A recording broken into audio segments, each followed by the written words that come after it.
Hey everybody, welcome back to the channel. So I wanted to try something. Now maybe this is old news. I don't drive Lyft that much. I don't drive Rideshare that much. So maybe this is old news. I don't know. It's new to me. So I'm going to share it. But I found a way for drivers like yourself to keep your cancellation rates low. Even if you have accepted a ride and don't want to take it. But you don't want to cancel it because maybe you've been warned that you've got too many cancellations, or maybe you just you don't like where your numbers are at. So check out the following screenshot. So you can see here, I circled it at 10:27. I did a screenshot of my dashboard, and you can see my acceptance rate is 91%. And the other stuff. So here is the next screenshot. And it was a minute later. I accepted the trip at 10:28. Basically 1 mile to the passenger, 8-mile trip. So 9 miles to take them where they needed to go, and then 9 miles back. So that's 18 miles for $7.13. So I wasn't about to do that one. And if you want to look at this one, you can see that at 10:50, it says the passenger canceled the ride. However, it wasn't eligible for a cancellation fee. Rides like this don't affect your acceptance rate. They also don't affect your cancellation rate because I didn't cancel this trip. Now, stick with me on this. I want to show you a couple more. All right, here we go.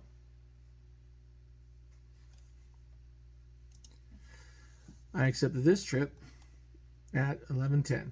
You can see that it was 1.6 miles away. And you can see that it was going 4 point something miles. I don't remember exactly, for $4.17. So again, 10 miles round trip, and this time it was for $4.17. So I just sat and waited and waited and waited, and this is what I got next. At 11:15, passenger canceled this ride. However, it wasn't eligible for a cancellation fee. Rides like this won't affect your acceptance rate or my excuse me, my cancellation rate. And you can see I circled it was 11:15. Now here is my last screenshot, and you can see it was 11:17. So after 91%, still at 5 stars, and my lifetime rides was still the same. Okay, so what that's telling me now, this is what I wanted you to stick around for. Those passengers did not cancel the ride, because I've seen this happen. Well, I'm sure we all have. You're on your way to get a ride and you're stuck in traffic, or you got to take detours, and all of a sudden, boom, the ride's gone.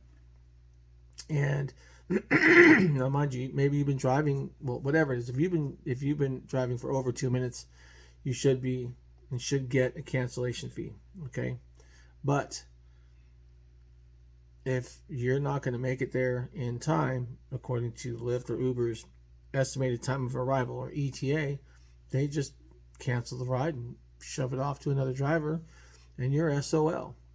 But if you accept a trip and you realize, man, I really don't want this thing, rather than having to deal with a passenger saying, hey, you know what, I'm sorry, I accepted it by mistake, I'll cancel it, and they're going to get all pissed off in an argument, and I got to deal with cancellations and all the other stuff. Accept it, pull off the road, pull into a parking lot, pull under a tree, and just stop. Shut your car off and wait. And eventually that ride, like you could see, and I just showed it to you, the ride disappears. And you're done. And you can click on the ride, and it'll say it's not eligible for a cancellation fee. What I'm getting at is the system is realizing that you're not going to make it on time. So it's basically saying, well, according to our standards, because we're your employer, even though we like to let you think you're an independent contractor, you're not allowed to be late. Although we can be early and not get paid for it. Go figure. We're just going to take it away from you. Bye-bye. No money. You just wasted however much time, however much gas to get nothing. So if you pick up a ride by accident. You accept it and you realize, oh, I don't want to take it, or you realize I'm not going to make it, or man, I'm really stuck in, whatever the case may be. Just pull over and wait. Find a safe place, find some shade, whatever, and wait. And the system will kick it off. It will not affect your acceptance rate because, well, you accepted it. It's not your fault that you couldn't make it there on time. However, it doesn't affect your cancellation rate either because you didn't cancel the trip.